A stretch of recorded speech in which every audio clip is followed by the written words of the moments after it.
നമ്മളിപ്പോൾ നിർമ്മിത ബുദ്ധിയുടെ കാലഘട്ടത്തിലാണ് ജീവിക്കുന്നത്.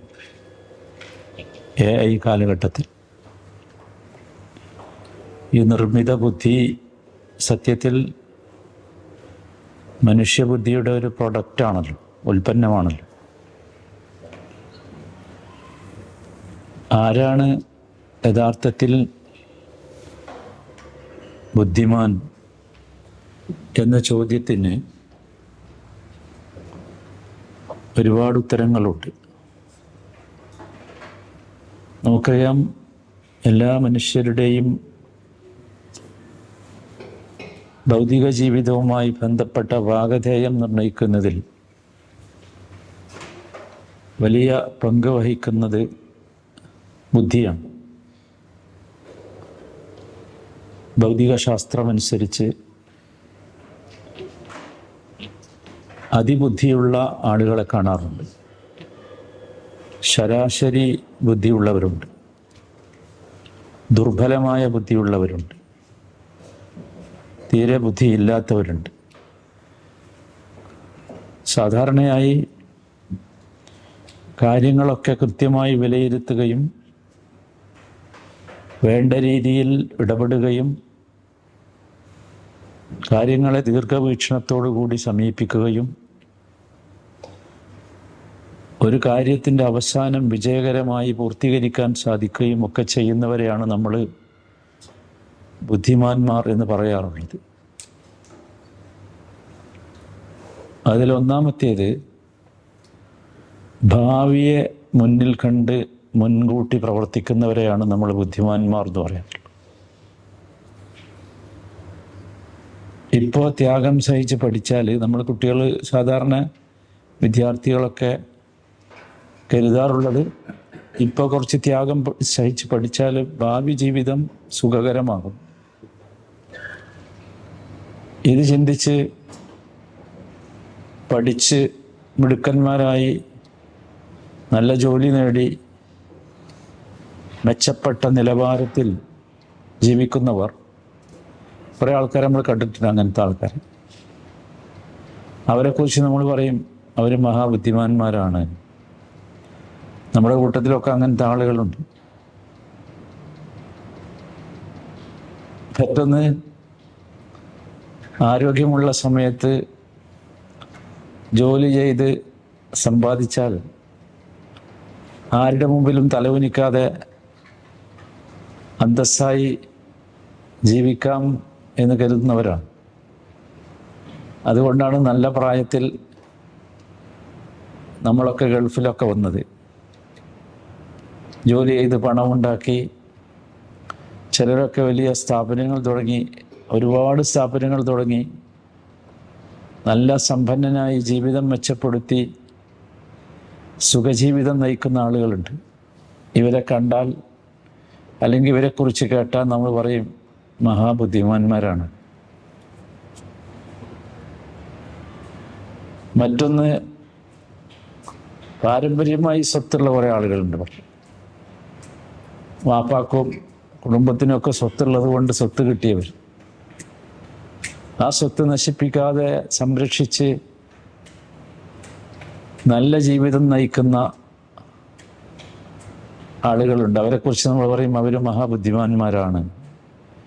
എന്നാൽ ഈ സ്വത്തൊക്കെ കളിച്ച് തീർത്ത ആളുകളെ കുറിച്ച് നമ്മൾ പറയും അവർ മണ്ടന്മാരാണ്. നല്ല പ്രായത്തിൽ, യുവത്വത്തിൽ നല്ല കല്യാണം കഴിച്ച് മക്കളുണ്ടായി, മക്കളുമൊത്ത് സന്തോഷ ജീവിതം നയിക്കുന്ന കുറേ ആളുകൾ നമ്മൾ കണ്ടിട്ടുണ്ട്. അവരെക്കുറിച്ച് നമ്മൾ പറയാം അവർ ബുദ്ധിമാന്മാരാണ് എന്നാണ്. നേരെ മറിച്ച് ചില ആൾക്കാരുടെ പ്രാരാബ്ധമൊക്കെ കഴിയട്ടെ, ജോലി കിട്ടട്ടെ, എന്നിട്ട് മതി കല്യാണവും കുടുംബവും ഒക്കെ എന്ന് ചിന്തിച്ച് കറങ്ങി നടന്ന് പ്രായം നശിപ്പിക്കുന്ന ആൾക്കാരുണ്ട്, ജീവിതം നശിപ്പിക്കുന്ന ആൾക്കാരുണ്ട്. അവരെ ശരിക്കും മണ്ടന്മാർ എന്നല്ലേ നമ്മൾ പറയും. ചുരുക്കത്തിൽ ജീവിതത്തിലെ ലക്ഷ്യങ്ങൾ, മോഹങ്ങൾ, ഇതൊക്കെ നേടിയവർ റസൂലുള്ളാഹിന്റെ തന്നെ ഭാഷയിൽ പറഞ്ഞാൽ നല്ലൊരു വാഹനം, നല്ലൊരു വീട്, നല്ലൊരു കുടുംബം നമ്മൾക്ക് കുറച്ചും കൂടി വേണമെങ്കിൽ കൂട്ടിച്ചേർക്കാം. നല്ല അധികാരം, നല്ല പ്രശസ്തി, ഇങ്ങനെ ജീവിതത്തിൻ്റെ അഭിലാഷങ്ങളൊക്കെ നിറവേറ്റി സുന്ദരമായി ജീവിക്കുന്നവർ, ഇവരാണ് നമ്മളെ കൂട്ടത്തിൽ ബുദ്ധിമാന്മാർ എന്ന് നമ്മൾ പറയാറുള്ളത്. കാരണം അവരൊക്കെ, ഈ പറഞ്ഞ ആളുകളൊക്കെ അവരുടെ ലക്ഷ്യത്തിലെത്തിപ്പെടാനും ജീവിതത്തിൽ വിജയിക്കുവാനും മുൻകൂട്ടി ബുദ്ധിപരമായി കാര്യങ്ങൾ നീക്കിയവരാണ്. ഇനി ഇതിനൊക്കെ ഒരു ഓപ്പോസിറ്റ് സൈഡ് ഉണ്ടല്ലോ. പഠിക്കേണ്ട സമയത്ത് പഠിക്കാത്ത കുട്ടികൾ, ഉണ്ടായിരുന്ന ജോലി നശിപ്പിച്ചവർ, പാടവും പറമ്പും ഒക്കെ വിറ്റ് നശിപ്പിച്ചവർ, ഉണ്ടായിരുന്ന വലിയ വീടൊക്കെ വിറ്റ് പാപ്പറായി അവസാനം ചെറിയ വീട്ടിലേക്കോ അല്ലെങ്കിൽ വാടക വീട്ടിലേക്കോ ഒക്കെ മാറേണ്ടി വന്നവർ, ഇവരൊക്കെ നമ്മൾ കുറ്റപ്പെടുത്തും. ഇവരൊക്കെ നമ്മളെ ഭാഷയിൽ പറഞ്ഞാൽ മണ്ടന്മാരാണ്.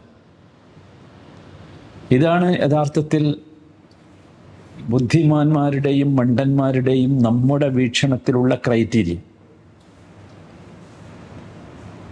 സത്യത്തിൽ ഇതാണോ ശരി? നമ്മൾ പരിശോധിക്കേണ്ടതാണ്. ഇതാണോ ശരി? ഇപ്പൊ ഇന്നത്തെ ജീവിതത്തിൻ്റെ ലോകത്തിൻ്റെ ഒരു ക്രമം അങ്ങനെയാണ്.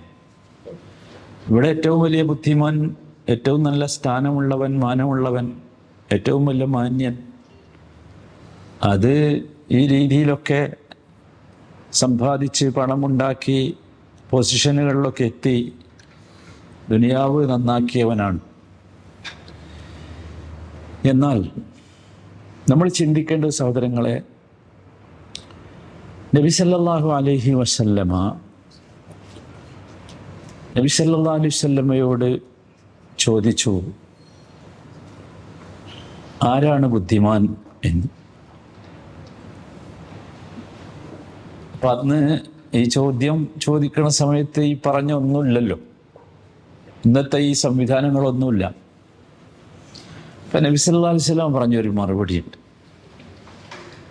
അത് അൽ ഖയ്യിസു മൻ ദാന നഫ്സഹു വഅമില ലിമാ ബഅദൽ മൗത്ത് വൽ ആജിസു മൻ അത്ബഅ നഫ്സഹു ഹവാഹാ വതമന്ന അല അല്ലാഹിൽ അമാനി. ഇമാം തുർമിദി റിപ്പോർട്ട് ചെയ്ത ഹദീസ്. അൽ ഖയ്യിസ്, ബുദ്ധിമാൻ.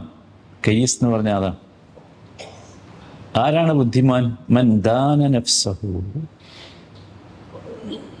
അവൻ്റെ നഫ്സിനെ, അവനെ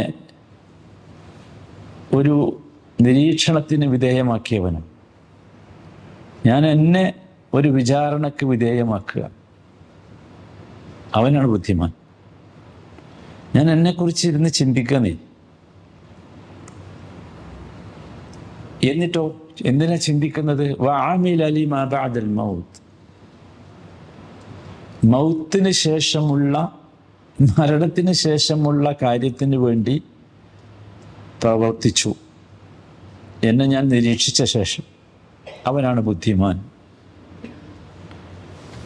നബി സല്ലല്ലാഹു അലൈഹി വസല്ലമയുടെ നിർവചനമാണ്. തുടർന്ന് നബി ബുദ്ധി ഇല്ലാത്തവനാരാന്ന് പരിചയപ്പെടുത്തുന്നുണ്ട്. വൽ ആജിസ്, നമ്മൾ മണ്ടന്മാർ എന്ന് പറഞ്ഞില്ലേ നേരത്തെ, അതാരാ? മൻ അത്ബഅ നഫ്സഹു ഹവാഹ, അവൻ്റെ ഹവയുടെ പിറകെ നടന്നു. എന്താണോ അവന് ഇഷ്ടമായി തോന്നിയത് അതിൻ്റെ പിറകെ, ഇച്ഛയുടെ പിറകെ.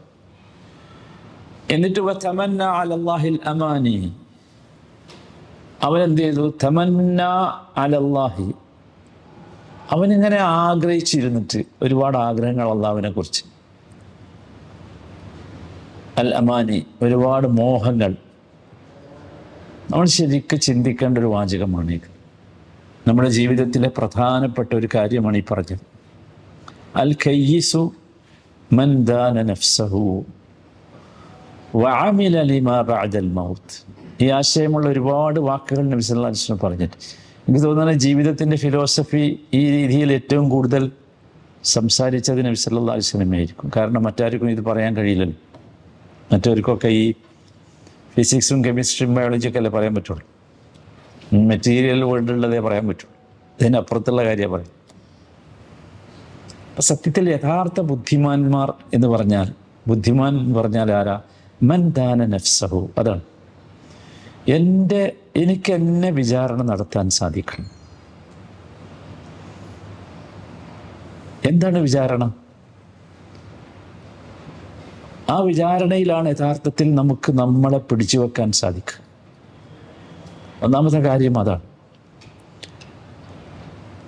എൻ്റെ ഇച്ഛയെ എന്നിട്ട് എനിക്ക് കൺട്രോൾ ചെയ്യാൻ കഴിയണം. ഇഷ്ടമുള്ളതൊക്കെ ചെയ്യലല്ല, ഇഷ്ടമുള്ളതിൽ അള്ളാഹുവിന് ഇഷ്ടമുള്ളത് നമ്മൾ ചെയ്യാവും, അള്ളാഹുവിന് ഇഷ്ടമില്ലാത്ത നമ്മൾ ഒഴിവാക്കണം.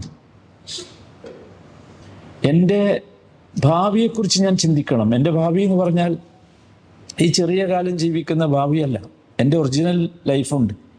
ലഹി അൽ ഹയവാൻ എന്ന് പറഞ്ഞ ഒറിജിനൽ ജീവിതം എന്ന് പറഞ്ഞ ആഖിറത്തിനെ കുറിച്ച് ചിന്തിക്കണം. അങ്ങനെ മരണത്തിന് വേണ്ടി നമ്മൾ തയ്യാറെടുക്കണം. മരണത്തിന് വേണ്ടിയും മരണശേഷമുള്ള ജീവിതം സമ്പന്നമാകാനും നമ്മൾ തയ്യാറെടുക്കണം. ഇത് നമ്മൾ പ്രത്യേകിച്ച് ശ്രദ്ധിക്കേണ്ട ഒരു കാര്യമാണ്. മരണത്തിന് വേണ്ടി അമലു സാലിഹത്തുകളിലൂടെ, ഇഖ്ലാസിലൂടെ, അക്രമവും അനീതിയും ഉപേക്ഷിക്കുന്നതിലൂടെ, നിർബന്ധമായ ബാധ്യതകളൊക്കെ നിർവഹിക്കുന്നതിലൂടെ അങ്ങനെ ആയിരിക്കണം. അതല്ല നമ്മൾ നമ്മുടെ ഹവയെ, നമ്മുടെ ഇച്ഛ, നമ്മുടെ മനസ്സിനെ, അല്ലെങ്കിൽ നമ്മൾ നമ്മെ ആ മനസ്സിൻ്റെ ഇച്ഛയ്ക്ക് പിറകെ വിട്ടാലോ നമ്മൾ മണ്ടനാ. ആരാണ് അങ്ങനെ പിറകെ വിടുന്നവെന്ന് പറഞ്ഞാൽ അവൻ്റെ ഇച്ഛയെ അനുസരിക്കുന്നവൻ. അവൻ്റെ ഇച്ഛ അനുസരിക്കുക എന്ന് പറഞ്ഞാൽ ഇഷ്ടമുള്ളത് മാത്രമല്ല, അവൻ്റെ ഉള്ളിൽ വരുന്ന കോപത്തെ, ചില വികാരം വരും ചില സമയത്ത്, ആ കോപത്തിൻ്റെ പിന്നാലെ അതിന് അടിമപ്പെട്ടു പോകുന്നവൻ, അവൻ്റെ തെറ്റുകളെ തെറ്റല്ല അത് ശരിയാണ് എന്ന് ന്യായീകരിക്കുന്നവൻ, അവനാണ് ആജിസ് എന്ന് പറഞ്ഞത്. അവനാണ് മൻ അത്ബഅ നഫ്സഹു ഹവാഹ എന്ന് പറഞ്ഞത്. അവൻ്റെ ഇച്ഛയുടെ പിറകെയാണ് അവൻ പോയത്. അവനെ ഒരിക്കലും വിചാരണ നടത്തുകയില്ല. അവൻ ഇഷ്ടപ്പെട്ടതുപോലെയാണ് ജീവിക്കുക, അള്ളാഹു ഇഷ്ടപ്പെട്ടതുപോലെയല്ല. എന്നിട്ട് അവസാനം അള്ളാഹു ഗഫൂറാണ്, അള്ളാഹു എനിക്ക് പുറത്തു തരും. അല്ലെങ്കിൽ മരണമാകട്ടെ, അപ്പോൾ ഞാൻ തൗബ ചെയ്യും, ഇങ്ങനെ പറയും. ഇങ്ങനെ ആഗ്രഹിക്കുന്ന ആളുകൾ സത്യത്തിൽ രക്ഷപ്പെടും. നമ്മൾ ശ്രദ്ധിക്കേണ്ടതാണ്. മറ്റൊരിക്കൽ ഇതേ ആശയമുള്ള അതിമനോഹരമായ മറ്റൊരു സംഭവം അബ്ദുല്ലാഹി ബിൻ ഉമർ റളിയല്ലാഹു തആല അൻഹു നമുക്ക് പറഞ്ഞു തരുന്നുണ്ട്. അദ്ദേഹം പറയാണ്, കുൻതു മഅ റസൂലില്ലാഹി സ്വല്ലല്ലാഹു അലൈഹി വസല്ലം, ഞാൻ നബി സല്ലല്ലാഹു അലൈഹി വസല്ലമയുടെ കൂടെ ആയിരുന്നു ഒരു ദിവസം. ഫജാഅഹു റജുലുൻ മിനൽ അൻസാർ, അപ്പോൾ നബീൻ്റെ അടുത്ത് അൻസാറുകളിൽപ്പെട്ട ഒരാൾ വന്നു. ഫസല്ലമ അല നബി സല്ലല്ലാഹു അലൈഹി വസല്ലം, എന്നിട്ട് നബിക്ക് സലാം പറഞ്ഞു. സുമ്മ ഖാൽ, എന്നിട്ട് ആ വന്ന ആൾ ചോദിച്ചു, യാ റസൂലല്ലാഹ് അയ്യുൽ മുഅ്മിനീന അഫ്ദൽ. ചോദ്യമാണ്, വിശ്വാസികളിൽ ആരാണ് ഏറ്റവും ശ്രേഷ്ഠവാൻ, അഫ്ദൽ? നബി സല്ലല്ലാഹു അലൈഹി വസല്ലം മറുപടി പറഞ്ഞു, അഹ്സനുഹും ഖുലുഖ. അഹ്സനുഹും ഖുലുഖ, ഏറ്റവും നല്ല സ്വഭാവത്തിൻ്റെ ഉടമ ആരാണോ അവനാണ് ഏറ്റവും നല്ല മുഅ്മിൻ. അല്ലാത്ത വാക്കാണ്. നബി പറഞ്ഞില്ല ഏറ്റവും കൂടുതൽ നിസ്കരിച്ചവനാണ്, നബി പറഞ്ഞില്ല ഏറ്റവും കൂടുതൽ നോമ്പനുഷ്ഠിച്ചവനാണ്, നബി പറഞ്ഞില്ല വലിയ സമ്പത്തുള്ളവനാണ്, നബി പറഞ്ഞില്ല ബാഹ്യമായ ഒരുപാട് പ്രവർത്തനങ്ങൾ ചെയ്യുന്നവനാണ് എന്നല്ല. അഹ്സനുഹും ഖുലുഖ. എന്താ കാര്യം? ഈ ഹുസ്നുൽ ഖുലുഖ്, നല്ല സ്വഭാവം എന്നത് ഒരു നല്ല മുഅ്മിനിൻ്റെ അടയാളമാണ്. ജീവിതത്തിൻ്റെ എല്ലാ ഘട്ടങ്ങളിലും അത് കാണണം. നോക്കൂ, നമ്മൾ പുഞ്ചിരിക്കേണ്ടവരാണ്. ഹുസ്നുൽ ഖുലുഖിൽപ്പെട്ടതാണ് പുഞ്ചിരി. നമ്മൾ മുഖം ചുളിക്കേണ്ടവരല്ല ആരോടും. നമ്മൾ വിവേകം കാണിക്കേണ്ടവരാണ്, വികാരം പ്രകടിപ്പിക്കേണ്ടവരല്ല ആരോടും. നമ്മൾ വിട്ടുവീഴ്ചയും മാപ്പും ചെയ്യേണ്ടവരാണ്, ക്രൂരതയോ പരുഷതയോ ശിക്ഷാ നടപടികളോ കാണിക്കേണ്ടവരല്ല. നമ്മൾ സത്യം പറയുകയും ചെയ്യുകയും ചെയ്യേണ്ടവരാണ്. അസത്യം നമ്മുടെ ജീവിതത്തിൽ വരാൻ പാടില്ല. ഇതൊക്കെയാണ് ഖുലുഖുൽ ഹസൻ എന്ന് പറഞ്ഞിട്ട്. അത് അള്ളാഹുവിൻ്റെ അടുത്ത് നമ്മളെ ഉയർത്തും ഭയങ്കരമായിട്ട്. അതുകൊണ്ടാണല്ലോ നബി സല്ലല്ലാഹു അലൈഹി വസല്ലം ഒരിക്കൽ പറഞ്ഞില്ലേ, മാ മിൻ ഷൈഇൻ അസ്ഖലു ഫീ മീസാനിൽ മുഅ്മിനി യൗമൽ ഖിയാമ മിൻ ഹുസ്നിൽ ഖുലുഖ്. ഒരു മുഅ്മിനിൻ്റെ തുലാസിൽ ഖിയാമത്ത് നാളിൽ കനം തൂങ്ങുന്നതിൽ ഏറ്റവും കനമുണ്ടാവുക ഹുസ്നുൽ ഖുലുഖിനായിരിക്കും. സ്വലാത്തിനല്ല, സക്കാത്തിനല്ല, സൗമിനല്ല, സദഖക്കല്ല, ഹുസ്നുൽ ഖുലുഖ്. എന്താ കാര്യം? എന്താന്ന് വെച്ചാൽ നമ്മളെ ഈമാനിൻ്റെ റിഫ്ലക്ഷനാണ് ഈ നല്ല സ്വഭാവം എന്ന് പറയുന്നത്. ഈമാൻ എന്ന് പറഞ്ഞാൽ വാക്കുകളല്ല, അത് അഖ്ലാഖാണ്. അതാണ് നമ്മൾ മനസ്സിലാക്കേണ്ടത്. ഈമാൻ എന്തല്ല? അമലുകളല്ല, അല്ലെങ്കിൽ കെലിമാത്തുകളല്ല. അൽ ഈമാനു ലൈസ കെലിമാത്ത് ബൽ അഖ്ലാഖ്. നമ്മുടെ സ്വഭാവത്തിലാണ് റിഫ്ലക്റ്റ് ചെയ്യേണ്ടത്. അതാണ്. രണ്ടാമതായി നബിയോട് ചോദിച്ച ചോദ്യം അയ്യുൽ മുഅ്മിനീന അക്കിയസ് എന്ന്. അക്കിയസ് നേരത്തെ ചോദിച്ച അതേ ചോദ്യമാണ്. അക്കിയസ്, ഏറ്റവും സ്മാർട്ടായ വിശ്വാസി ആരാ? ഏറ്റവും സമർത്ഥനായ, ഏറ്റവും ബുദ്ധിമാനായ മുഅ്മിൻ ആരാ? നബി സല്ലല്ലാഹു അലൈഹി വസല്ലം മറുപടി പറഞ്ഞ എന്താ നോക്ക്, അക്സറുഹും ലിൽ മൗതി ദിക്റാ. സുബ്ഹാനല്ലാഹ്.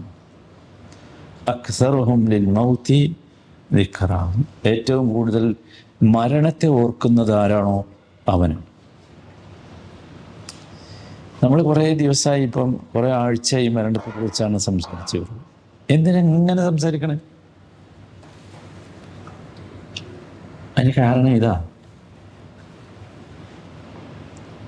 അതാണ് ഒറിജിനൽ ഏറ്റവും നല്ല ബുദ്ധിമാൻ, യഥാർത്ഥ ബുദ്ധിമാൻ ആരാന്ന് ചോദിച്ചാൽ ഏറ്റവും കൂടുതൽ മരണത്തെക്കുറിച്ച് ഓർക്കുന്നവനാണ്.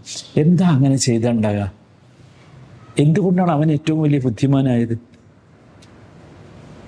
എങ്ങനെയാണ് മരണം ഒരു മനുഷ്യനെ ഏറ്റവും വലിയ ബുദ്ധിമാനാക്കുന്നത്?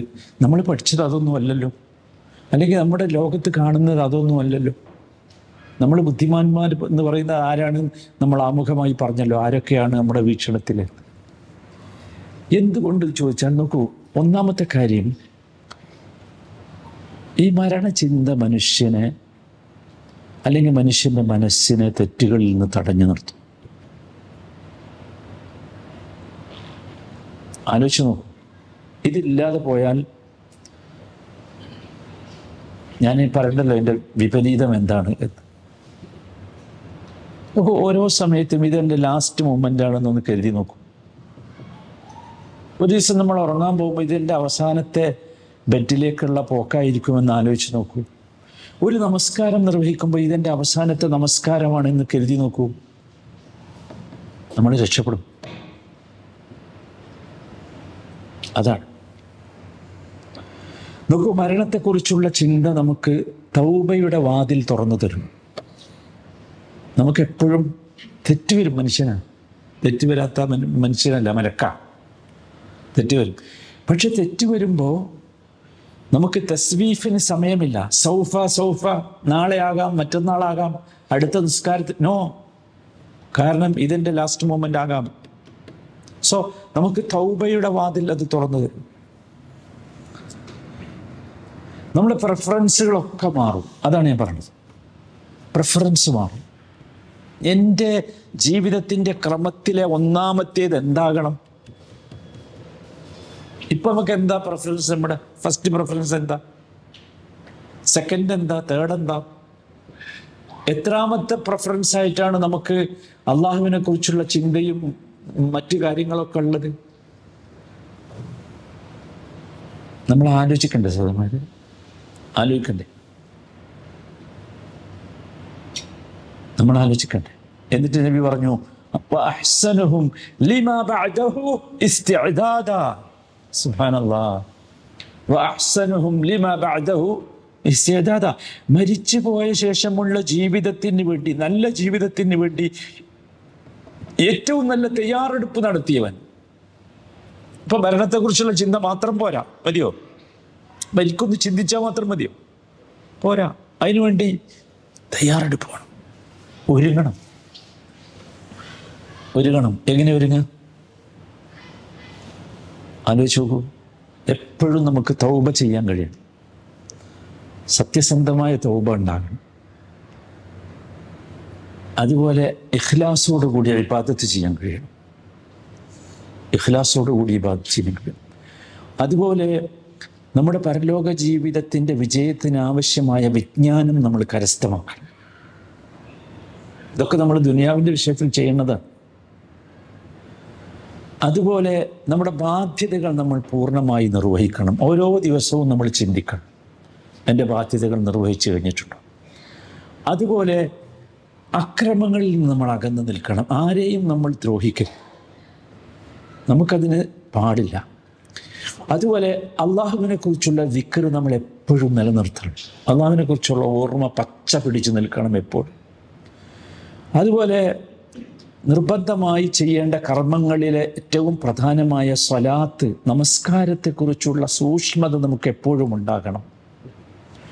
അതുപോലെ ഏത് അമലുകൾ ചെയ്യുമ്പോഴും, ഏത് പ്രവൃത്തി ചെയ്യുമ്പോഴും അതിൻ്റെ നിയ്യത്ത് ശരിയാക്കി കൊണ്ടുവരണം. എന്ത് പ്രവൃത്തി ചെയ്യും നിയ്യത്ത് ശരിയാക്കിയാൽ നമുക്ക് മരണശേഷം ഉള്ള ജീവിതത്തിനുള്ള തയ്യാറെടുപ്പിലേക്ക് ഉൾപ്പെടുത്താൻ പറ്റും. ഇതാണ് ശരിക്ക് ബുദ്ധിമാന്മാർ എന്ന് പറഞ്ഞാൽ. ഇവർക്കാണ് സത്യത്തിൽ ഏതാണ് ശരിയായ വഴി എന്ന് മനസ്സിലായവർ. ഇവരാണ് അള്ളാഹുവിനെ കണ്ടുമുട്ടുവാൻ റെഡിയായവർ. ഇതിലേക്കാണ് സഹോദരന്മാരെ നമുക്ക് എത്താൻ കഴിയേണ്ടത്. നിങ്ങൾ ആലോചിച്ച് നോക്കൂ, ഇന്ന് ഏറ്റവും കൂടുതൽ എല്ലാ മനുഷ്യരും അംഗീകരിക്കുന്ന, ആരും നിഷേധിക്കാത്തൊരു സത്യമാണ് സത്യത്തിൽ ഈ മരണം എന്ന് പറയുന്നത്. ഏറ്റവും വലിയ സത്യത മരണം. ഏറ്റവും വലിയ സത്യം അതാ. പക്ഷേ നിങ്ങൾ ആലോചിച്ച് നോക്കൂ, മരിക്കുന്ന എല്ലാവർക്കും ഉറപ്പാണ്. ലോകത്ത് ഈ ദൈവനിഷേധികൾ പോലും മരണത്തെ നിഷേധിക്കുന്നില്ലല്ലോ. നിങ്ങൾ ആലോചിച്ചു. അഥവാ ജനിച്ചാൽ മരണം ഉറപ്പാണ്.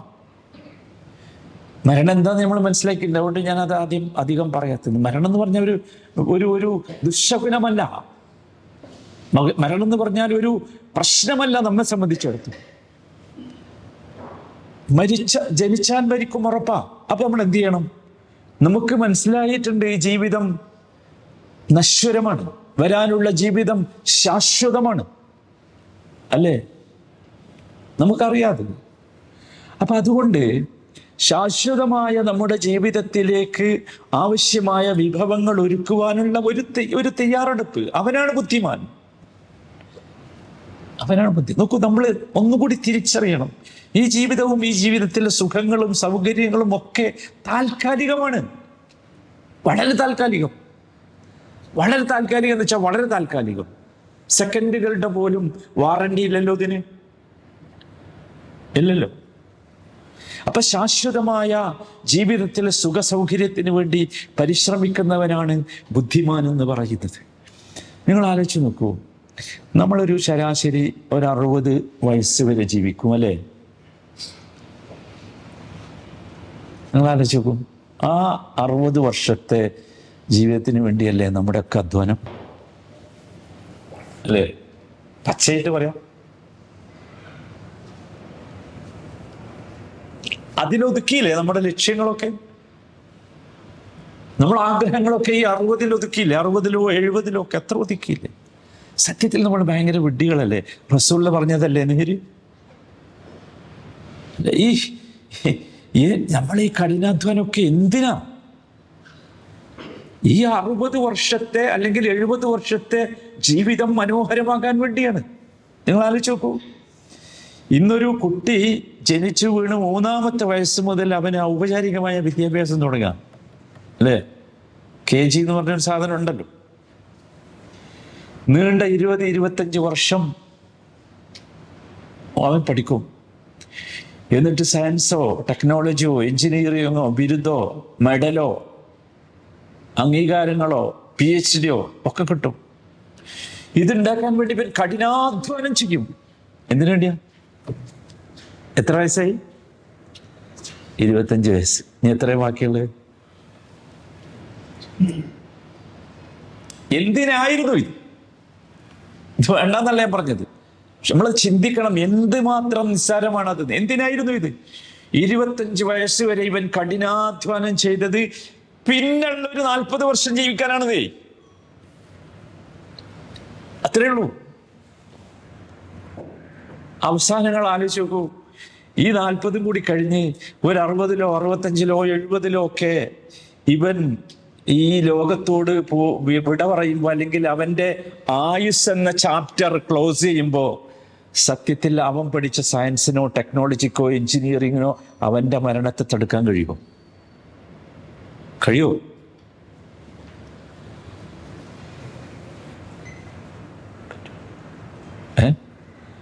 ഒരു 5 മിനിറ്റ് ഒന്ന് നീട്ടാൻ നമ്മൾ മനസ്സിലാക്കണം. 40 വർഷം ജീവിക്കാനാണ് 25 വർഷം കഠിനാധ്വാനം ചെയ്തത്, അറിവ് നേടിയത്. ഇങ്ങനെയാണെങ്കിൽ എൻ്റെ പ്രിയപ്പെട്ട സഹോദരങ്ങളെ, നമ്മുടെ ശാശ്വതമായ ജീവിതത്തിന് വേണ്ടി നമ്മൾ കുറച്ച് പഠിക്കണ്ടേ?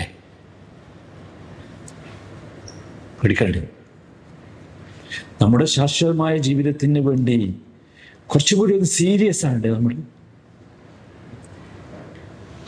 ഏറ്റവും ചുരുങ്ങിയത്, എനിക്ക് എൻ്റെ റിക്വസ്റ്റ് അതാ, ഏറ്റവും ചുരുങ്ങിയത് തൻ്റെ ഈ 25 വർഷത്തെ വിദ്യാഭ്യാസ ജീവിതത്തിനിടയിൽ യഥാർത്ഥ ജീവിതമാകുന്ന, ഒറിജിനൽ ജീവിതമാകുന്ന പരലോകത്ത് രക്ഷപ്പെടാനുള്ള അറിവ് കൂടി നേടിയെങ്കിലല്ലേ നമ്മൾ ബുദ്ധിമാനാവൂ.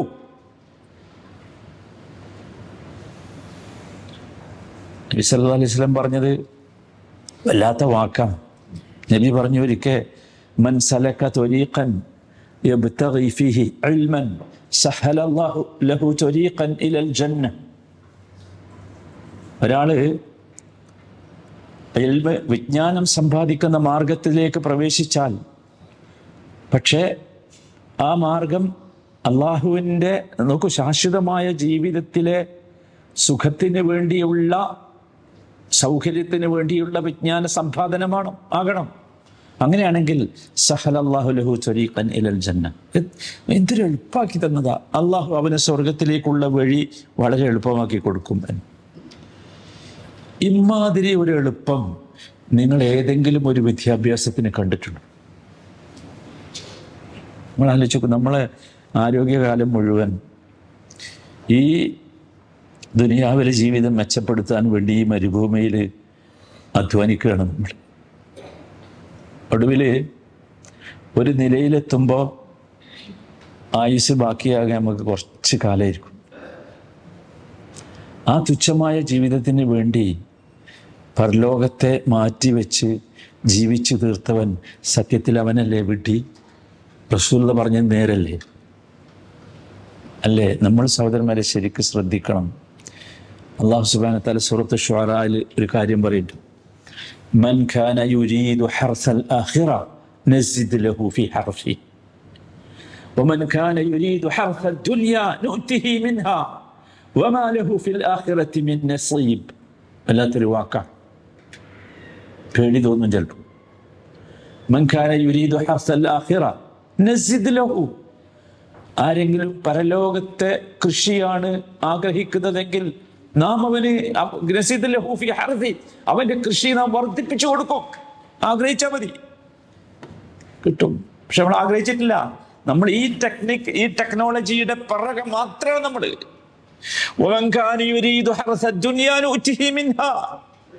ദുനിയാവിലെ കൃഷിയാണ്, ദുനിയാവിലെ വിഭവങ്ങളാണ് നിങ്ങളുടെ പൂതിയെങ്കിൽ, ആഗ്രഹമെങ്കിൽ അതും തരും. പക്ഷെ ഒരു പ്രശ്നമുണ്ട്, വമാ ലഹു ഫിൽ ആഖിറതി മിൻ നസീബ്. ആഖിറത്തിൽ ഒരു നസീബും അവനുണ്ടാവില്ല. നമ്മൾ തിരിച്ചറിയണം സഹോദരന്മാരെ. ഇത് തിരിച്ചറിഞ്ഞ് ജീവിക്കുന്നവനാണ് യഥാർത്ഥ ബുദ്ധിമാൻ എന്ന് പറയുന്നത്.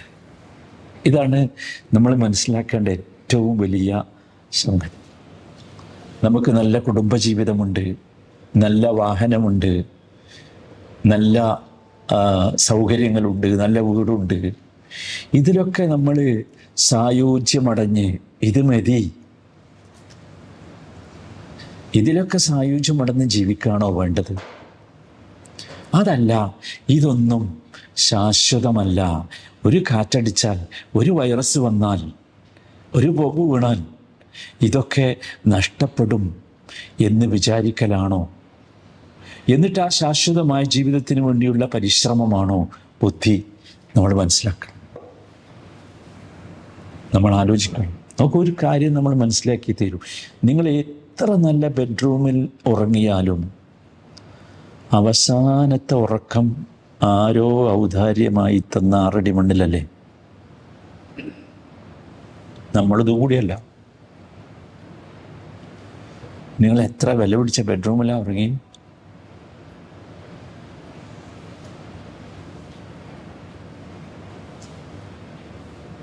അപ്പം നമുക്ക് ആ യാത്ര, ആ ജീവിതം, അത് ആസ്വാദ്യകരമാക്കാനല്ലേ നമ്മൾ ശ്രമിക്കേണ്ടത്? നിങ്ങൾ ആലോചിച്ചു. ചിലപ്പോൾ കുറച്ച് സൗകര്യങ്ങളൊക്കെ നമ്മൾ ഒഴിവാക്കേണ്ടി വരും, വേണ്ടി വരും. ഒരു സുഹൃത്ത് കഴിഞ്ഞ ദിവസം വന്നു. അയാൾ പറഞ്ഞു, ഒരു വല്ലാത്ത സിറ്റുവേഷൻ ഫേസ് ചെയ്തുകൊണ്ടിരിക്കുകയാണ്. അപ്പം ഇതിന് രക്ഷപ്പെടണമെങ്കിൽ ഒരു ലോൺ എടുത്തേ തീരും, അല്ലെങ്കിൽ എൻ്റെ വലിയ സൗകര്യമുള്ള ആളാണ്, ആ സൗകര്യങ്ങൾ കുറച്ച് ചെറുതാക്കിയിട്ട് ഞാനൊരു ഫ്ലാറ്റിലേക്കോ ഒരു വാടക വീട്ടിലേക്കോ ഒക്കെ, ഒരു ചെറിയ വീട്ടിലേക്കോ ഒക്കെ മാറേണ്ടി വരും. ഞാൻ പറഞ്ഞു, എന്നോട് മാറുകയാണ് വേണ്ടത്. കാരണം ഈ പലിശയിൽ നിന്ന് രക്ഷപ്പെടുക എന്നുള്ളത് എപ്പോഴാണ് പോകേണ്ടി വരുമെന്ന് അറിയില്ലല്ലോ. ചിലപ്പോൾ സഹോദരന്മാരെ, ഈ പാവങ്ങളെയും സാധുക്കളെയും ഒക്കെ സഹായിച്ചതിൻ്റെ പേരിൽ ചിലപ്പോൾ ഭൗതികമായി നമ്മളെ സമ്പത്ത് കുറഞ്ഞെന്ന് വരും. ഞാനില്ല എന്നൊന്നും പറയുന്നില്ല. ഈ പലിശക്ക് അയാൾ എൻ്റെ അടുത്ത് പിന്നെ വിളിച്ച് പറഞ്ഞു, എൻ്റെ ഫ്രണ്ട്സും റിലേറ്റീവ്സും ഒക്കെ പറയണത് എന്ത് വിഡ്ഢിത്തരാടാ ചെയ്യാൻ പോണേ, ഒരു ലോൺ എടുത്താൽ പോരെ? നിങ്ങളാലോചിച്ച് നോക്കൂ. അപ്പം ഇയാൾ വിഡ്ഢിയാ, ഇവരൊരു വീക്ഷണത്തിൽ ഇയാൾ വിഡ്ഢിയാണ്. നമ്മൾ ശരിക്കും മനസ്സിലാക്കണം സഹോദരന്മാർ, ശരിക്കും ചിന്തിക്കണം. ഇമാം ഷാഫി റഹിമഹുല്ല പറഞ്ഞ ഒരു വല്ലാത്ത വാക്കുണ്ട്. ഇമാം ഷാഫി റഹിമഹുല്ലയെ നിങ്ങൾക്കറിയാം, ജീവിതത്തിൻ്റെ ഫിലോസഫി അതിമനോഹരമായി പറഞ്ഞു തന്ന ഒരു വലിയ മഹാപണ്ഡിതനാണ് അദ്ദേഹം.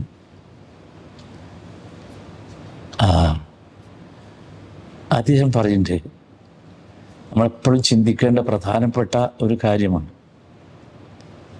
അദ്ദേഹം മനുഷ്യനെക്കുറിച്ച് ഒരുപാട് പറഞ്ഞൊരു, അദ്ദേഹം ഒരു ഫിഖ്ഹ് പണ്ഡിതനായിട്ടേ നമുക്ക് അറിയുള്ളൂ, ഒരു മദ്ഹബിൻ്റെ അല്ല.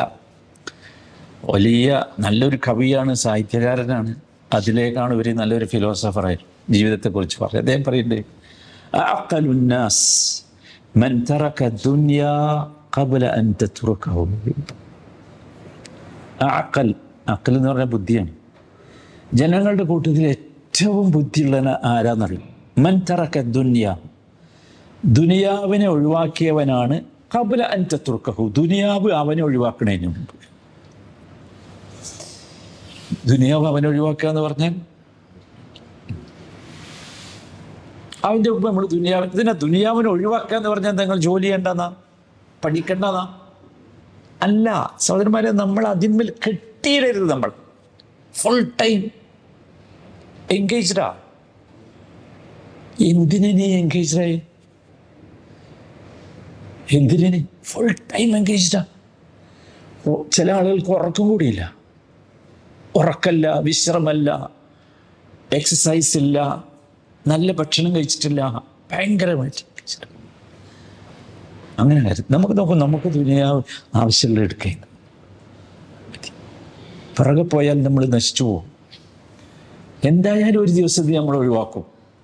നമ്മളതിനെ ഒഴിവാക്കിയാലും ഇല്ലെങ്കിലും നമ്മളതിന് അള്ളിപ്പിടിച്ച് കടന്നു നോക്കുക, കെട്ടിപ്പിടിച്ച് കടന്നു നോക്കുക. നിർത്തുവോ? നിൽക്കോ? സമ്മതിക്കോ? ഇല്ലല്ലോ. ഒരൊറ്റ കഫം മുടക്കോ ഒരു ചെറിയ പോക്കറ്റ് പോലും വെച്ചിട്ടില്ലല്ലോ. സമ്മതിക്കൂല. മക്കൾ സമ്മതിക്കും, മക്കൾ സമ്മതിക്കും. ഒരു ഷോക്സും കൂടി ഇടാൻ സമ്മതിക്കൂലല്ലോ. മയ്യത്ത് കുളിപ്പിച്ചിട്ട് കഫൻ ചെയ്യുമ്പോഴേ ഉപ്പാനോടുള്ള സ്നേഹം കൊണ്ട് എൻ്റെ മോൻ വന്നൊരു ഷോക്സ് ഇട്ടു നിൽക്കുക, സമ്മതിക്കോ നിങ്ങൾ? അതാണ് കുൻ ഫി ദുനിയ കഅന്നക ഗരീബ് ഔ ആബിറു സബീൽ. നമുക്ക് ദുനിയാവിനെ കുറിച്ചുള്ള നമ്മുടെ കൺസെപ്റ്റ് അതാകണം. കഅന്നക ഗരീബ്, ഒരു പ്രവാസിയെ പോലെ ആകണം ദുനിയാവിൽ. നമുക്കിത് വേഗം മനസ്സിലാവില്ല. നമ്മളൊക്കെ പ്രവാസികളാണ്. നമ്മളിവിടെ വന്നത് സ്ഥിരമായിട്ട് താമസിക്കാനല്ലല്ലോ. നമുക്ക് ആഗ്രഹം ഉണ്ടല്ലോ എങ്ങോട്ട് പോകാൻ, അല്ലേ? അതേപോലെ അള്ളാഹുവിൻ്റെ അടുത്തേക്ക് തിരിച്ചു പോകാൻ ആഗ്രഹമുള്ള പ്രവാസിയാകാം. ഔ ആബിറു സബീൽ, അല്ലെങ്കിൽ ഒരു വഴിയാത്രക്ക്. അത്രയും. അതാണ് അദ്ദേഹം പറഞ്ഞത്, അഖലുന്നാസ് മൻ തറക ദുനിയ ഖബ്ല അൻ തത്റകഹു. അവനാണ് ബുദ്ധിമാൻ. ദുനിയാവിനെ വിടണം. ദുനിയാവ് നമ്മളെ വിടുന്നതിന് മുമ്പ് വിടണം. രണ്ടാമത്തേത് അദ്ദേഹം പറഞ്ഞു, വഅനാറ ഖബ്റഹു ഖബ്ല അൻ യസ്കുനഹു. അവന്റെ ഖബറിനെ അവൻ പ്രകാശിപ്പിക്കണം. ഖബറിൽ നല്ല ലൈറ്റ് ഉണ്ടാകണം. എപ്പോ പ്രകാശിപ്പിക്കണം? ഖബ്ല അൻ യസ്കുനഹു, ഖബറിൽ പോയി അവൻ താമസിക്കുന്നതിന് മുമ്പേ, അല്ലെങ്കിൽ അവനെ താമസിപ്പിക്കുന്നതിന് മുമ്പേ. അതെങ്ങനെ? എങ്ങനെയാണ് ഖബറിൽ പ്രകാശിപ്പിക്കാൻ? നമ്മൾ ഇവിടെയല്ലേ ഉള്ളത്, ദുനിയാവിന്റെ പുറത്തല്ലേ ഉള്ളത്. ഖബർക്ക് പോയിട്ടില്ലല്ലോ. അവിടെ എങ്ങനെ നമ്മൾ കുറച്ച് ലൈറ്റൊക്കെ ഫിറ്റ് ചെയ്യുക? പ്രകാശിപ്പിക്കണം. നബി സല്ലല്ലാഹു അലൈഹി വസല്ലം പറഞ്ഞില്ലേ, അസ്സലാത്തു നൂറുൻ. ഖബറിലുള്ള ഭയങ്കര ലൈറ്റാണ് സ്വലാത്ത്. അള്ളാഹുമായുള്ള സിലത്താണ് സ്വലാത്ത്. കേവല നമസ്കാരം എന്ന് പറഞ്ഞാൽ അതര വ്യായാമമല്ല, കേവല ഫിസിക്കൽ ആക്ഷൻസ് അല്ല. അള്ളാഹുമായുള്ള ഭയങ്കരമായ ബന്ധമുണ്ടാണ്. അള്ളാഹ്ക്ക് ഭയങ്കര ഇഷ്ടമാണ്. ഖിറാഅത്തുൽ ഖുർആൻ പ്രകാശമുണ്ടാക്കുന്നതാണ്. ചില ദിവസങ്ങളിലുള്ള ചില ഖുർആൻ പാരായണങ്ങളൊക്കെ ഉണ്ടല്ലോ. സൂറത്തുൽ കഹ്ഫ് വെള്ളിയാഴ്ച ഓതുന്നത് അടക്കമുള്ള, സൂറത്തുൽ മുൽക്ക് എല്ലാ ദിവസവും, ഇതൊക്കെ എന്താ? ഖുർആനുമായിട്ടുള്ള ബന്ധം പ്രകാശമുണ്ടാക്കും. ദിക്ർ എന്ന് പറഞ്ഞാൽ സുബ്ഹാനല്ലാഹ് അൽഹംദുലില്ലാഹ് അല്ലാഹു അക്ബർ മാത്രമല്ല, അള്ളാഹുവിനെ കുറിച്ചുള്ള ഒരു ബോധം, ചിന്ത. എന്ന് നമുക്ക് നോക്കൂ, ഒരാകാശത്ത് ഒരു ചന്ദ്രനെ കണ്ടിട്ട് ആ ചന്ദ്രന്റെ ഭംഗി കണ്ടിട്ട് എപ്പോഴെങ്കിലും ഒരു അള്ളാഹ് എന്ന് പറഞ്ഞിട്ടുണ്ടെങ്കിൽ അതാണ് നിങ്ങൾ 100 പ്രാവശ്യം ദിക്ർ, മറ്റേ ഇങ്ങനെ സുബ്ഹാനല്ലാഹ് ഒക്കെ ചെല്ലുന്നേക്കാൾ ഭയങ്കരമായ ദിക്ർ. അത് സദഖ ചെയ്യണം. സദഖ എന്ന് പറഞ്ഞാൽ നമ്മുടെ ഹൃദയത്തിൽ ഈമാനുണ്ട് എന്നതിൻ്റെ പ്രകടനമാണ്, സത്യസന്ധമായ പ്രകടനം. അതാണ് സദഖ. സിദ്ഖ് എന്ന് പറഞ്ഞാൽ എന്താ? അതാണ് സത്യസന്ധമായ പ്രകടനം. നോക്കൂ, മാതാപിതാക്കളുമായുള്ള ബന്ധം, ഇതൊക്കെ നോക്കൂ, മാതാപിതാക്കൾക്ക് നന്മ ചെയ്യും.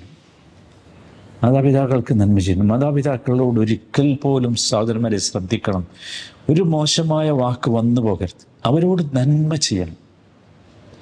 ഒരു ചെറിയ വാക്ക്. അബൂ ഹുറൈറ റളിയല്ലാഹു അൻഹുവിന്റെ ചരിത്രത്തിൽ പറയുന്നുണ്ട്, സുബ്ഹാനല്ലാഹ്, അദ്ദേഹം ഒരിക്കൽ വിരിച്ച വിരിപ്പെടുത്തിട്ട് ഇങ്ങനെ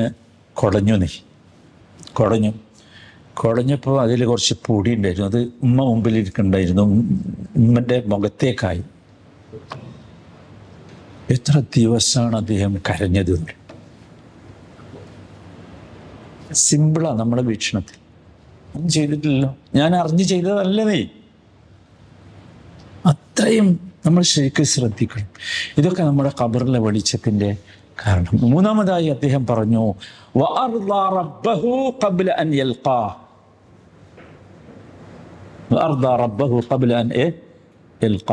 അള്ളാഹുവിനെ കാണുന്നതിന് മുമ്പ് അവനെ തൃപ്തിപ്പെടുത്തണം. കാണുന്നതിന് മുമ്പ്, കണ്ടിട്ടല്ല. കണ്ടിട്ട് പിന്നെ സമയമല്ല നമുക്ക്. നോക്കൂ, നമ്മുടെ എല്ലാ പ്രവർത്തനങ്ങളുടെയും ഏറ്റവും പ്രധാനമായ ലക്ഷ്യം എന്തായിരിക്കും എന്ന് വെച്ചാൽ എന്താ? അള്ളാഹുവിൻ്റെ തൃപ്തിയാണ്. സ്വർഗമല്ല നമ്മുടെ ലക്ഷ്യം. സ്വർഗം നമുക്ക് കിട്ടുന്ന ആ ഒരു അവാർഡാണ്. എല്ലാവരും മനസ്സിലാക്കണം, എൻ്റെ ജീവിതത്തിൻ്റെ ലക്ഷ്യം സ്വർഗമല്ല. എൻ്റെ ജീവിതത്തിൻ്റെ ലക്ഷ്യം അള്ളാഹുവിൻ്റെ തൃപ്തിയായിരിക്കണം. എനിക്ക് അള്ളാഹുവിൻ്റെ തൃപ്തി കിട്ടണം. അള്ളാഹുവിൻ്റെ തൃപ്തി കിട്ടിയ പിന്നെ സ്വർഗം ഉറപ്പാ. സ്വർഗം മാത്രമല്ല, സ്വർഗം പ്ലസ് ആണ്. അള്ളാഹുവിൻ്റെ തൃപ്തി. അപ്പൊ അള്ളാഹുവിനെ തൃപ്തിപ്പെടുത്തണം. എപ്പോ? അള്ളാഹുവിനെ കാണും നമ്മളൊരു ദിവസം. ആ കാണുന്നതിന് മുമ്പ് അള്ളാഹു തൗഫീഖ് നൽകട്ടെ. കാണുന്നതിന് മുമ്പ് നമ്മൾ അള്ളാഹുവിനെ തൃപ്തിപ്പെടുത്തണം. അതാണ്, അള്ളാഹുവിനെ തൃപ്തിപ്പെടുത്തി നമ്മൾ ചെന്നാൽ അള്ളാഹു നമ്മുടെ മുമ്പിൽ അവൻ്റെ മുഖം നമുക്ക് പ്രദർശിപ്പിക്കും. വുജൂഹു യൗമഇദിൻ നാദിറ ഇലാ റബ്ബിഹ നാദിറ. വെട്ടിത്തിളങ്ങി പ്രകാശിക്കും നമ്മുടെ മുഖം. എന്താ കാര്യം? ഇലാ റബ്ബിഹ നാദിറ, തൻ്റെ റബ്ബിലേക്ക് നോക്കാനുള്ള സൗഭാഗ്യമുണ്ടായി എന്നത്. അപ്പോൾ അള്ളാഹുവിനെ നമ്മൾ തൃപ്തിപ്പെടുത്തണം. എങ്ങനെ തൃപ്തിപ്പെടുത്തുക? ഇബാദത്തുകളിലൂടെ അള്ളാഹുവിനെ തൃപ്തിപ്പെടുത്താം. ഇഹ്സാനിലൂടെ തൃപ്തിപ്പെടുത്താം. ഇഹ്സാൻ എന്ന് പറഞ്ഞാൽ എന്താ? അൻ തഅ്ബുദ റബ്ബക കഅന്നക തറാഹു ഫഇൻ ലം തകുൻ തറാഹു ഫഇന്നഹു യറാക്. അതാണ് ഇഹ്സാൻ. ഇബാദത്ത് ചെയ്യുമ്പം നമ്മൾ എങ്ങനെ ഇബാദത്ത് ചെയ്യണ്ടേ? ചെയ്യണ്ടേ, നിസ്കരിക്കണ്ടേ, നോ. അൻ തഅ്ബുദ റബ്ബക കഅന്നക തറാഹു, നീ നിന്റെ റബ്ബിനെ മുമ്പിൽ കാണുന്നുണ്ട്, നിന്റെ റബ്ബിനെ കാണുന്നു എന്ന പോലെ ഇബാദത്ത് ചെയ്യ്. ഫഇൻ ലം തകുൻ തറാഹു, നീ ഇപ്പോൾ അവനെ കാണുന്നില്ല എങ്കിലും, കാണുന്നുണ്ടോ സത്യത്തിൽ? ഫഇന്നഹു യറാക്, അവൻ നിന്നെ കാണുന്നുണ്ട്. അതാണ് നമ്മളൊരു സെക്കൻഡ് ഒരു ക്യാമറ ഇവിടെ വെച്ചിട്ടുണ്ടെങ്കിൽ എത്ര സൂക്ഷ്മത നമുക്കുണ്ടാവും അല്ലേ? എല്ലാ നിയമങ്ങളും നമ്മൾ പാലിക്കൂലേ? പക്ഷെ അള്ളാഹുവിൻ്റെ കണ്ണാകുന്ന ക്യാമറ ചിമ്മാറില്ലല്ലോ. അതൊരു സെക്കൻഡ് സമയം പോലും പവർഫുൾ അല്ലാതെ മാറാറുണ്ടോ? നമ്മൾ ഓർക്കണ്ടേ? അത് നമ്മൾ ശ്രദ്ധിക്കണം. നമുക്ക് ഒരു കാര്യം നമ്മൾ മനസ്സിലാക്കണം, ഇവിടെ വെച്ച് നമ്മൾ അള്ളാഹുവിനെ തൃപ്തിപ്പെടുത്തിയില്ല എങ്കിൽ നമ്മൾ ഖേദിക്കും.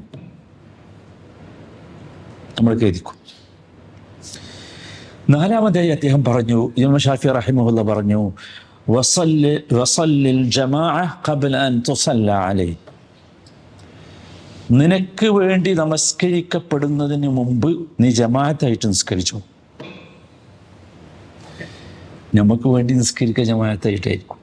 ഭയങ്കര രസമാണ് ഈ മരണം എന്ന് പറഞ്ഞാൽ. ഭയങ്കര ഭയങ്കര ഞാൻ ചിലപ്പോൾ നോക്കി നിന്ന് പോലുണ്ട്. ചില മനുഷ്യന്മാരെയൊക്കെ ജീവിതത്തിൽ കാണുന്നത് വെറുപ്പായിരിക്കും, പക്ഷെ മരിച്ചാൽ കാണാം ഈ വെറുപ്പുള്ളവരൊക്കെ വന്നത് ഇങ്ങനെ പൊക്കി നോക്കണം. ഒരുപാട് ദൂരമൊക്കെ യാത്ര ചെയ്തു വരും, തുണി പൊക്കി ഇങ്ങനെ നോക്കുക. ജീവിച്ചിരിക്കുമ്പോൾ നോക്കിയിട്ടില്ല, കണ്ടിട്ടില്ല. പൂതി ഉണ്ടായിരുന്നു, പക്ഷെ കണ്ടിട്ടില്ല. എന്നിട്ട് കാണാം നിസ്കരിക്കാൻ വന്ന് നിൽക്കണ്, ഇയാളുടെ ജനാസ നിസ്കരിക്കാൻ വന്ന് നിൽക്കണം. ജമാഅത്തായിട്ടുള്ള നിസ്കാരമാണല്ലോ ജനാസ നിസ്കാരം. പക്ഷെ നിങ്ങൾ ആലോചിച്ച് നോക്കൂ, ജമാഅത്തായിട്ട് ജനാസ നമസ്കരിക്കാൻ നമ്മൾ കിടന്നു കൊടുക്കണ ഒരു ദിവസം ഉണ്ടല്ലോ.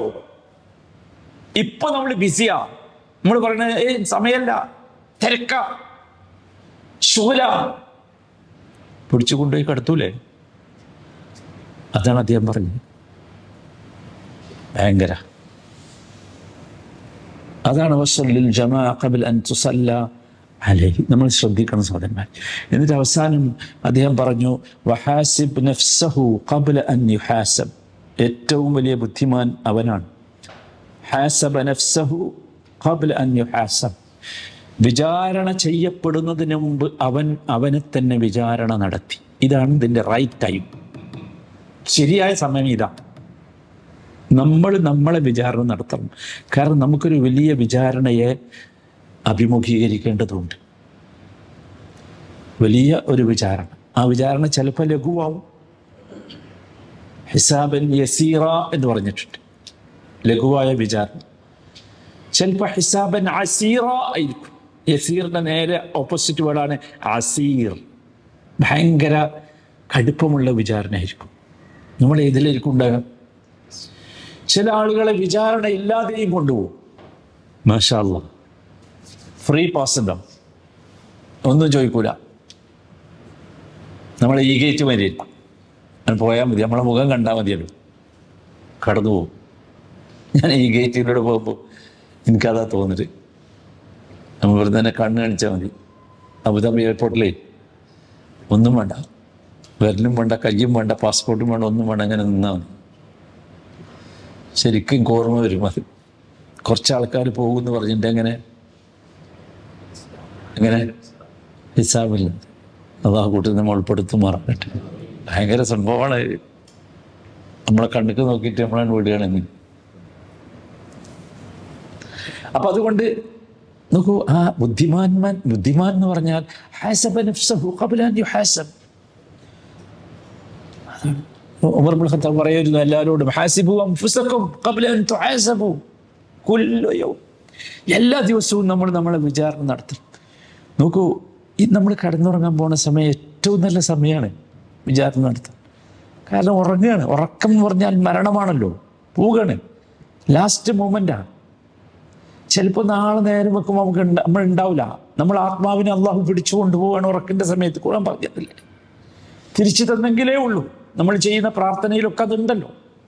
അപ്പം നമ്മൾ ചിന്തിക്കണം, ഇന്ന് ഞാൻ എന്തൊക്കെ നന്മ ചെയ്തു, ഇന്ന് ഞാൻ എന്തൊക്കെ തിന്മ ചെയ്തു, ചെയ്യേണ്ട കാര്യങ്ങളിൽ എന്തൊക്കെ വീഴ്ച വന്നു, ഇന്ന് ഞാൻ ആരുടെയൊക്കെ ദ്രോഹം ചെയ്തു, ഇന്ന് ഞാൻ എന്തുമാത്രം അശ്രദ്ധമായി. ഒരുപാട് കാര്യങ്ങളുണ്ട്. ലാഭവും നഷ്ടവും വേർതിരിക്കാൻ കഴിയണം ഉറങ്ങണതിന് മുമ്പ്. നമുക്ക് സാധനമായിട്ട് വളരെ കൃത്യമായി മനസ്സിലായി. ഒരാളോട് പോലും അക്രമം ചെയ്തുകൊണ്ട് തെറ്റിക്കൊണ്ട് ഒരു ദിവസം പോലും ഉറങ്ങിപ്പോകരുത്, ഒരൊറ്റ ദിവസം പോലും. കാരണം അറിയില്ലല്ലോ നാളെ ഉണ്ടാവില്ല എന്നുള്ളത്, ഒരിക്കലും അറിയില്ല. ചെയ്യരുത്. ഈ ഉറങ്ങണ സമയത്തെങ്കിലും ജസ്റ്റ് ഒരു ഹലോ പറയണം അയാളോട്. ഒരു ഫോണിൽ വിളിച്ച് ഹലോ പറഞ്ഞു, ബസ് തീർന്നു. അയാളും ഉരുകി, നമ്മളും ഉരുകി. ഇത് ചെയ്യാൻ പറ്റുന്നില്ലെങ്കിൽ അതിനർത്ഥം നമ്മൾ എവിടെ എന്ത് വാശി പിടിച്ച് നിൽക്കാതെ എങ്ങോട്ടാ പോണേ ഈ വാശിയിട്ട്? നമ്മളെയൊക്കെ ധാരണ എന്താ അറിയോ, മയ്യത്ത് കൊണ്ടുവച്ചിട്ട് നമ്മളെ നാട്ടിലൊക്കെ ഉള്ള ഒരു ഏർപ്പാട് എന്നാണ് ഞാനതിന് പറയൽ. മയ്യത്ത് കൊണ്ടുപോയി വെച്ചിട്ട് എൻ്റെ മോൻ വന്നിട്ട് മെയ്ക്കിൽ വിളിച്ചു പറയും, എൻ്റെ ഉപ്പ ആണ് മരിച്ചു കിടക്കണത്, നിങ്ങളെല്ലാവരും ഉപ്പാക്ക് പുറത്തു കൊടുക്കണം. ഉപ്പ വല്ല വാക്കിലോ, ബാക്കി നിങ്ങൾക്ക് അറിയാലോ എന്താ പറയൽ, വല്ലാഹി അള്ളാഹ് സ്വീകരിക്കില്ല കേട്ടോ. എൻ്റെ മോൻ പറഞ്ഞ് വിചാരിച്ചൊന്നും അള്ളാഹ് സ്വീകരിക്കില്ല. നമുക്ക് പറയാൻ കഴിഞ്ഞിട്ടില്ലല്ലോ. നമ്മൾ വാശിയിൽ നിന്നല്ലേ, വെറുപ്പിൽ നിന്നല്ലേ, വല്ലാഹി അള്ളാഹ് സ്വീകരിക്കില്ല. നമ്മൾ അറിഞ്ഞുകൊണ്ടല്ലേ. അതാണ്, നമുക്കറിയാതെ വന്ന തെറ്റുകൾ എൻ്റെ മോൻ എനിക്ക് വേണ്ടി ഇസ്തിഗ്ഫാർ നടത്തിയാലും ദുആ ചെയ്താലും അള്ളാഹ് സ്വീകരിക്കും, ഒരു സംശയവുമില്ല. ഇതല്ലതേ, ഇത് ഞാൻ പറയേണ്ട ഒരു വാക്കാണ് ഓൻ പറയണതിന്. പൈസ ഓൻ കൊടുത്താൽ മതിയോ, കടം വീട്ടാനും ഓൻ പറ്റും, ബാക്കി വെക്കരുത്. അവസാനം അദ്ദേഹം പറഞ്ഞു, ഫൽയൗം അമലുൻ ബിലാ ഹിസാബ് വഗദൻ ഹിസാബുൻ ബിലാ അമൽ. ഫൽയൗം അമലുൻ ബിലാ ഹിസാബ്. ഇന്ന് നമുക്ക് പ്രവർത്തിക്കാനുള്ള സമയം, ഇന്ന് ഹിസാബില്ല. ഇന്ന് നമ്മളാരും ചോദിക്കൂല, വിചാരണല്ല. ദുനിയാവ് പ്രവർത്തിക്കാൻ വേണ്ടി തന്നതാ. എന്നാൽ വഗദൻ എന്ന് പറഞ്ഞാൽ ബഅദൽ മൗത്ത്, മരണാനന്തരമുള്ള നാളെ, അതാണ് ഒറിജിനൽ നാളെ എന്ന് പറഞ്ഞാൽ. ബാക്കി കുറിക്കാരൻ്റെ നാളെയല്ല, ഒറിജിനൽ നാളെ അതാണ്. ഗദൻ ഹിസാബ്, എന്തില്ല, ബിലാ അമൽ ചെയ്യാൻ അവസരമില്ല, ഹിസാബേ ഉള്ളൂ. അവിടെ ചെന്ന് ചെയ്തതിനെ കുറിച്ചുള്ള ചോദ്യമുള്ളൂ. അപ്പൊ സഹോദരന്മാർ ശരിക്കും ശ്രദ്ധിക്കുക. നിങ്ങൾക്ക് ഖുർആനിലെ അവസാനം ഇറങ്ങിയ ആയത്തേതാ? ഇത്തഖൂ യൗമൻ തുർജഊന ഫീഹി ഇലല്ലാഹ് ثم توفى كل نفس ما كسبت وهم لا يظلمون. എന്തുകൊണ്ടായിരിക്കും അവസാനത്തെ ആയത്ത്? അതായത് വത്തഖൂ യൗമൻ തുർജഊന ഇലല്ലാഹ്, നിങ്ങൾ അല്ലാഹുവിലേക്ക് മടക്കപ്പെടുന്ന ഒരു ദിവസത്തെ നിങ്ങൾ സൂക്ഷിച്ചു കൊള്ളുക. ശ്രദ്ധിച്ചു കൊള്ളുക. ثم توفى كل نفس ما كسبت ثم توفى كل نفس ما كسبت. ഓരോ മനുഷ്യനും എന്താണോ ദുനിയാവിൽ നിന്ന് സമ്പാദിച്ചത് അതിൻ്റെ പ്രതിഫലം പൂർത്തിയായി നൽകപ്പെടും. വഹും ലാ യുളമൂൻ. ആരും ആക്രമിക്കപ്പെടുകയില്ല. എല്ലാവർക്കും കണക്ക് തീർത്ത് കിട്ടും. ഒരു മില്ലി പെർസെൻറ്റേജ് പോലും ദുൽമ് വരില്ല, ഉണ്ടാവില്ല. വത്തഖൂ യൗമൻ തുർജഊന ഫീഹി ഇലല്ലാഹ്. അപ്പോൾ സാധാരണ നമ്മൾ ചെയ്യേണ്ടത് നമ്മൾ ശരിക്ക് നമ്മളെ റെഡിയാക്കണം. നമുക്കിനി സമയമല്ല, ആരും ഇനി വന്ന് പറഞ്ഞു തരില്ല. നമ്മുടെയൊക്കെ ജീവിതത്തിൽ ഒരുപാട് അടയാളങ്ങൾ വന്നിട്ടുണ്ട്. ഒരുപാട് അടയാളങ്ങൾ ഫീൽ ചെയ്തിട്ടുണ്ടാവും എല്ലാവർക്കും. നമ്മൾ ശരിക്കും നോക്കൂ, മരണത്തെ ചിന്തിച്ചുകൊണ്ടേയിരിക്കണം, ഓർത്തുകൊണ്ടേയിരിക്കണം. നോക്കൂ, മരണത്തെ ഓർത്തുകൊണ്ടിരിക്കാൻ ഒരുപാട് മാർഗങ്ങൾ നമ്മുടെ മുമ്പിലുണ്ട്. ഒന്നാമത്തേതാണ് ഖബറുകളുടെ സിയാറത്തുൽ ഖുബൂർ. നമ്മൾ ഖബറുകളുടെ അടുത്ത് ചെന്ന് നിൽക്കണം. കാരണം അല്ലാഹു റസൂൽ പറഞ്ഞതാ, ഫഇന്നഹാ തുദക്കിറുക്കും അൽ ആഖിറ. അതിനാണ് ചെന്ന് നിൽക്കാൻ പറഞ്ഞത്. ഖബറിലുള്ള ആളോട് പ്രാർത്ഥിക്കാനല്ല, അല്ലെങ്കിൽ ഖബറിലുള്ളവർക്ക് വേണ്ടി പ്രാർത്ഥിക്കാനല്ല. അതിന് നിങ്ങൾ അവിടെ പോകണമെന്നില്ല, അത് വേണ്ടി പ്രാർത്ഥിച്ചാലും കിട്ടും. പക്ഷെ നമുക്ക് കുറച്ചും കൂടി ഒരു ടച്ചിങ് കിട്ടും അവിടെ ചെന്ന് നിന്നാൽ. അതുറപ്പാ, സംശയമല്ല, അത് കിട്ടും. അത് ഉമ്മയും ബാപ്പയൊക്കെ മരിച്ചവരുണ്ടെങ്കിൽ വേഗം മനസ്സിലാവും. പക്ഷെ അതിൻ്റെ ഒറിജിനൽ ഉദ്ദേശം ഫഇന്നഹാ തുദക്കിറുക്കുമുൽ ആഖിറ എന്നതാണ്. ആഖിറത്തിന് ഓർമ്മ വരാണ്. ഖബറിൻ്റെ അടുത്ത് ചെന്ന് നിന്നാൽ സഹാബികൾ കരയുമായിരുന്നു. നബി സല്ലല്ലാഹു അലൈഹി വസല്ലം പോലും കരയുമായിരുന്നു. വളരെ പ്രധാനമാണ്. രണ്ടാമത്തെ കാര്യം നോക്കൂ, മരണത്തെ ഓർക്കാൻ രണ്ടാമത്തെ പ്രധാനപ്പെട്ട ഒരു വിഷയം നോക്കൂ. ഖുർആനിൽ ഈ മരണവുമായും ഖിയാമത്തുമായും ബന്ധപ്പെട്ട വന്ന ഒരുപാട് വചനങ്ങളുണ്ട്, അങ്ങനത്തെ അധ്യായങ്ങളുണ്ട്. ആ വചനങ്ങളും അധ്യായങ്ങളും ഒക്കെ നമ്മൾ ഇടയ്ക്കിടയ്ക്ക് ഇങ്ങനെ വായിച്ചുകൊണ്ടിരിക്കണം. ഇടയ്ക്കിടയ്ക്ക് വായിച്ചുകൊണ്ടിരിക്കണം. അത് വളരെ പ്രധാനമാണ്. ഇടയ്ക്ക് വെറുതെ എടുത്ത് നോക്കുക. സൂറത്ത് തകാസുറുകളൊന്ന് വായിച്ച് നോക്കുക ഇടയ്ക്കിടയ്ക്ക്. ചെറുതല്ലേ? അൽഹാക്കുമുത് തകാസുർ ഹത്താ സുർതുമുൽ മഖാബിർ കല്ലാ സൗഫ തഅലമൂൻ സുമ്മ കല്ലാ സൗഫ തഅലമൂൻ. മൂന്നാമത്തേത്, മനുഷ്യനെന്ന നിലക്കുള്ള നമ്മുടെ വീക്ക്നെസ്, ദൗർബല്യം, ദുർബലത, അത് നമ്മളിങ്ങനെ ഇടയ്ക്കിടയ്ക്ക് നമ്മുടെ ഉള്ളിൽ കൊണ്ടുവരണം. ഒരു ചെറിയ രോഗം വന്നാൽ മതി, ഒക്കെ മാറി മറിയൂലേ? ഒക്കെ മാറി മറിയും. ബ്ലഡിലൊരു സാധനം കൂടിയാൽ മതി കൂട്ടരെ, ഒരു ചെറിയ സാധനം കൂടിയാൽ മതി, അത് പോണില്ല. എന്ത് കഴിച്ചാലും എങ്ങനെ ചികിത്സിച്ചിട്ട് നമ്മളെ ശരീരത്തിലൂടെ ഇങ്ങനെ പുറത്തേക്ക് വരിക. ആർക്കും ഒന്നും ചെയ്യാൻ കഴിയില്ല. അള്ളാഹുവിനല്ലാതെ വേറെ ആർക്കും ഒന്നും ചെയ്യാൻ കഴിയില്ല. അപ്പോൾ നമുക്ക് ശരിക്കും മരണത്തെ ഓർമ്മ വരും. മനസ്സിലായി? നാലാമതായി ഞാൻ നേരത്തെ പറഞ്ഞതുപോലെ എല്ലാ ദിവസവും നമ്മൾ ഉറങ്ങുന്നതിന് മുമ്പ് ഒരു ആത്മവിചാരണ നടത്തുക. എല്ലാ ദിവസവും, ഇന്ന് എനിക്ക് എത്ര ആളോട് വെറുപ്പുണ്ട്, എത്ര ആളോട് ഇഷ്ടമുണ്ട്, എത്ര നന്മ ചെയ്തു, എത്ര ദോഷം ചെയ്തു. ഞങ്ങളോട് വീണ്ടും പറയണം, ഒരു മനുഷ്യനോട് പോലും വെറുപ്പായി കൊണ്ട് ഒരു ദിവസം ഉറങ്ങിപ്പോകരുതേ. ഒറ്റ ദിവസം ഉറങ്ങിപ്പോകരുത്. ഇല്ലാ മൻ അത്തല്ലാഹ ബിഖൽബിൻ സലീം. എടോ, അന്ന് രാത്രി അങ്ങോട്ട് പോയാൽ ഖൽബുൻ സലീമാവോ? അപ്പോൾ വിചാരണ നടത്തണം. ഏറ്റവും പ്രധാനമാണ് നമ്മൾ ചിന്തിക്കേണ്ടത് വിചാരണ നടത്തുമ്പം, ഇന്നെൻ്റെ അവസാന ദിവസമാണെങ്കിൽ എന്തായിരിക്കും എൻ്റെ അവസ്ഥ? ഇന്നെൻ്റെ ലാസ്റ്റ് ഡേ ആണെന്ന് നോക്കുക ദുനിയാവില്,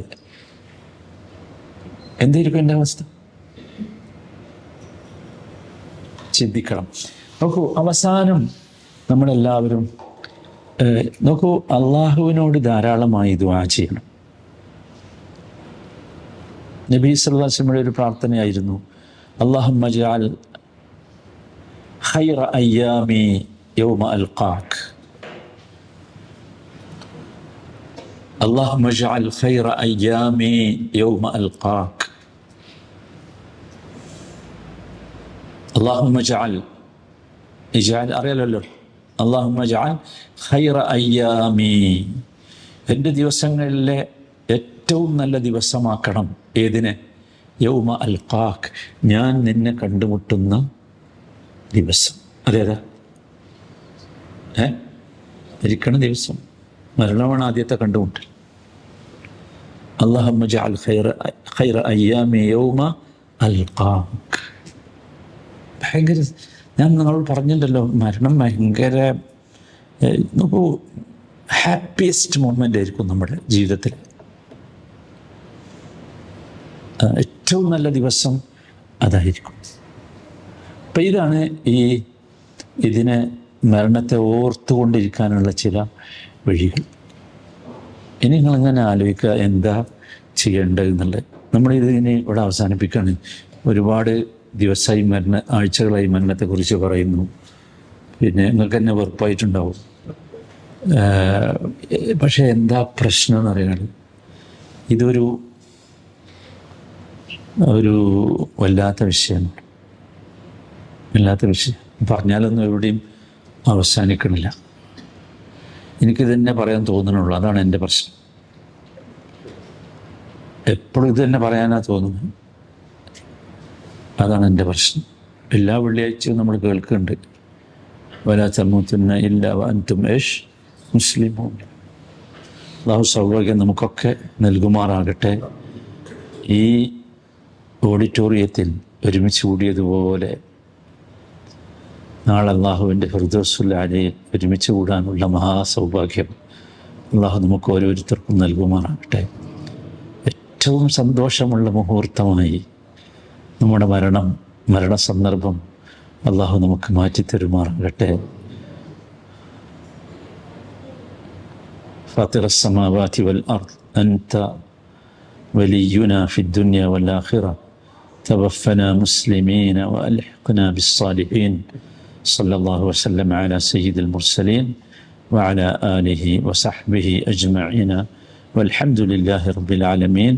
سبحانك اللهم وبحمدك أشهد أن لا إله إلا أنت أستغفرك وأتوب إليك.